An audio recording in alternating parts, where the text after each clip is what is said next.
สุภาษิตกำข้าวกำบะเก่าล้านนาภูมิพญาคนเมืองวันนี้เสนอกำว่าพระเจ้าวัดตัวบ่ไหวไปไหวพระเจ้าวัดเปิ้นคติก่อนสาร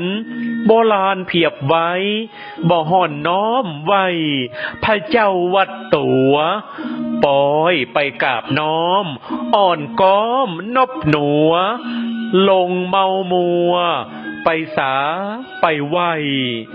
วัดอื่นนั่นหนาสาอยู่ใจใจพิษแผกแตกไปต่างเจือพระเจ้าขิ้นตัวบ่หนัวเอื้อเฟื้อป้อยไปโอบเอื้อยินดีมาลาดอกไม้ทูบใต้เตียนสีของอันใดดีเกณฑ์เนาะเตาะฮือพระเจ้าวัดตัวทำหนูด้านดื้อบ่หือบ่กับนบมาแปลงใจไก่บ่ได้เขาลบเนี่ยใดเป็นอันกันจากรรมบะเก่านี้มีปริศนาคือคนปาลาหลงผิดบิดใบของกวนเขาลบบ่นบไวสาของธรรมดาล่นไปสาไว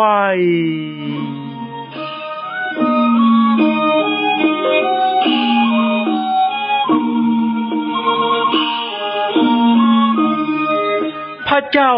วัดตัวบ่ไหวไปไหวพระเจ้าวัดเปิ้นความหมายคือความสำคัญกับสิ่งบ่สำคัญและบ่ฮื้อความสำคัญกับสิ่งที่สำคัญหรือฮื้อความเคารพเชื่อฟังคนอื่นนักเหลือพ่อแม่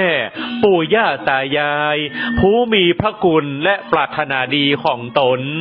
อุปมาเหมือนดั่งโบราณเปรียบเทียบว่าพระเจ้าหรือพระพุทธรูปวัดของตัวเก่ามีบ่ยอมกราบไหว้ปล่อยไปกราบไหว้พระเจ้าหรือพระพุทธรูปวัดของคนอื่นคติสอนใจลงพิษเป็นชอบหั่นขี้ดีเหลือไส้ปลายลูนก็มักจักเสียหายและเสียใจสุภาษิตกำข้าวกำบะเก่าล้านนาภูมิพญาคนเมืองนำเสนอโดย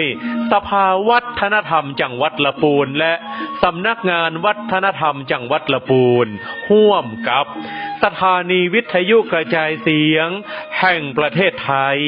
จังหวัดละปูน